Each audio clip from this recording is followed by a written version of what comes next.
नमस्कार. मी मंगल रामकृष्ण हरे. आज मी तुम्हाला अशी रेसिपी दाखवणार आहे ज्यामध्ये कारल्याचा कडूपणा खूप कमी होतो आणि चव मात्र अप्रतिम लागते. त्यामुळे व्हिडिओ शेवटपर्यंत नक्की पहा. चला तर मग सुरुवात करूया. हे 3 कारली आहेत. हे कट करून घ्यायची. हे बघा मी दाखवते त्याप्रमाणे तुम्हाला पाहिजे त्या आकारात कट करू शकता. त्यानंतर आतमधल्या बिया काढून घेऊ. हे बघा अशा बिया काढून घ्यायच्या सर्व. खूप व्यवस्थित निघतं सगळं. हे बघा खूप व्यवस्थित निघतात. आज आपण बनवणार आहोत कारल्याची खमंग आणि चविष्ट भाजी. कारलं म्हटलं की अनेक जण नाक मुरडतात कारण त्यांचा कडूपणा आवडत नाही. पण योग्य पद्धतीने बनवलं तर कारलं इतकंच स्वादिष्ट लागतं की पुन्हा पुन्हा खावंसं वाटतं. चला आपल्या बिया पण काढून झालेल्या आहेत. आता याला आपण मीठ लावून ठेवायचं. सर्व साईडने मीठ लावायचं. मी दाखवते त्याप्रमाणे. अगदी भरपूर म्हणलं तरी चालू शकतं मीठ. हे बघा अशा प्रकारे लावून ठेवलं.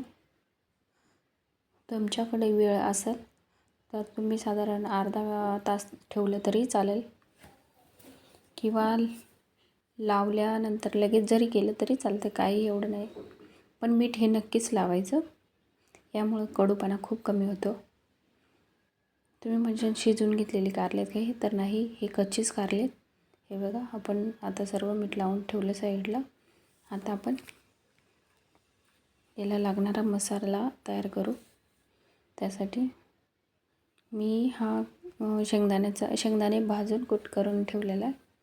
ते 4 चमचे घेतला. तुम्ही किती कारले बनवता त्यावर अवलंबून आहे. तुम्हाला पाहिजे तेवढं घेऊ शकता. तर माझ्या कारल्यांच्या अंदाजाने मी 4 चमचे घेतला. पोहे खायचा चमचा असतो ना त्याने. आता यामध्ये आपण ड्राय मसाले घालू. जे मसाले असतील उपलब्ध ते घालू शकता. तर माझ्यापाशी आहे ते हळद, धना पावडर, कांदा मसाला, जिरा पावडर, लाल तिखट आणि मीठ. हे सर्व मसाले घालायचे. गरम मसाला थोडासा.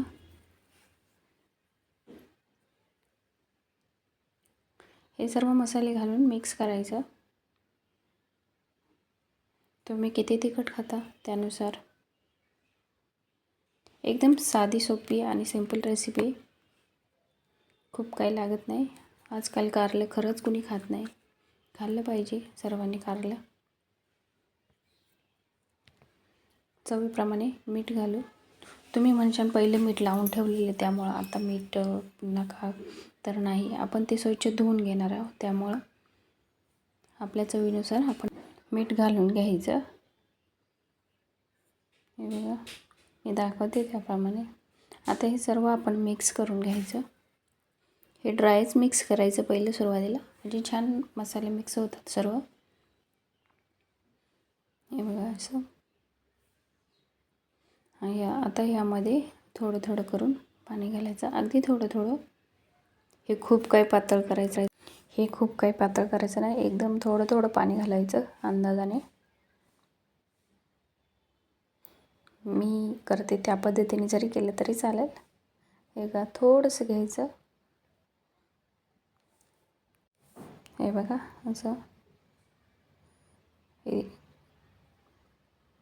इथपर्यंतच पाणी घालायचं. एवढंच मिक्स करायचं. खूप काही पातळ करायचं नाही. अगदी नॉर्मल वेल्लं करायचं. आता आपण मीठ लावून ठेवलेले कारले स्वच्छ असे धुवून घेतले 2-3 पाण्याने. कारण आता त्याचा कडवटपणा सर्व निघून गेलेला आहे. तुम्ही असं कारले खाऊन पण चेक करू शकता खरंच निघतं का. तर खरंच निघून जातं सर्व कडूपणा. तर छान असा आपण हा मसाला याच्यामध्ये भरून घ्यायचा. हे बघा मी दाखवते त्याप्रमाणे. असं भरलं ना पूर्ण भाजी झाली तरी पण याच्यातलं हा मसाला बाहेर निघत नाही. एकदम चिटकून राहतो.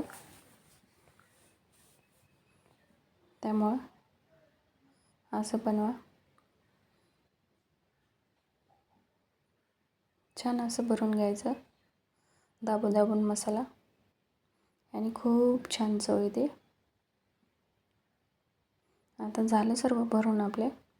आता आपण फोडणीची तयारी करू. चला फोडणी करू. फोडणीसाठी गॅसवर कढई ठेवली, त्यामध्ये तेल टाकलं. तेल तापलं ना आपलं, चेक करायचं पहिलं. ह्याला छान असे तेल तापलेलं पाहिजे. त्यानंतर तेल तापलं की त्यामध्ये कढीपत्ता, थोडं थंड असतानाच मी कढीपत्ता घातला, नाही तर खूप तेल उडतं. त्यानंतर यामध्ये आपण कांदा घालणार आहोत. एक मोठ्या आकाराचा कांदा घालून घ्यायचा. छान असं परतून घ्यायचा कांदा. हे बघा,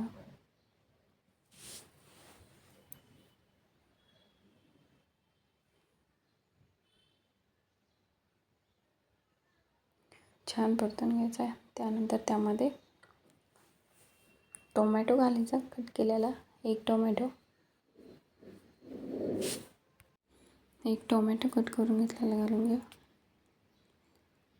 नंतर छान शिजला आपला कांदा. फक्त कढीपत्ता आणि कांदाच आहे हा.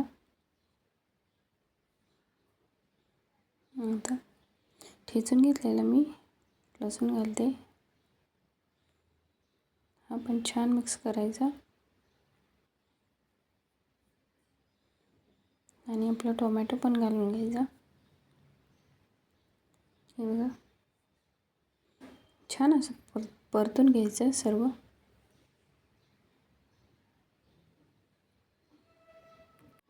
छान असं परतून घ्यायचं.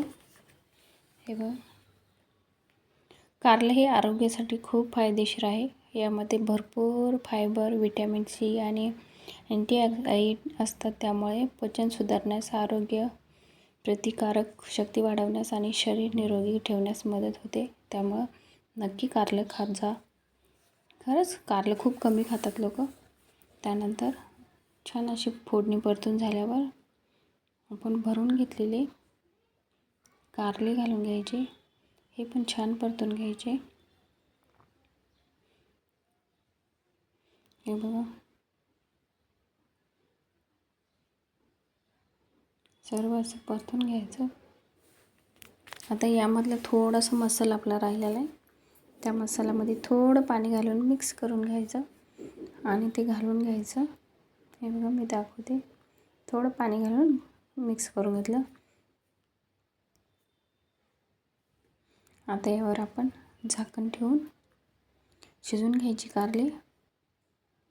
जर या पद्धतीने बनवले ना कारले, तर बिलकुल कडू होत नाही.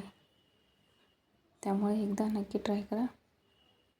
एकच वाफ काढली. आता आपण चेक करू आपली कारली शिजली आहेत का. मी दाखवलं तेवढंच पाणी घातलं यामध्ये, जास्त काही पाणी घातलं नाही. पण आपली सर्व कारली शिजली आहेत. आणि माझी रेसिपी आवडत असेल तर लाईक, शेअर आणि सबस्क्राईब करायला विसरू नका. चलो बाय.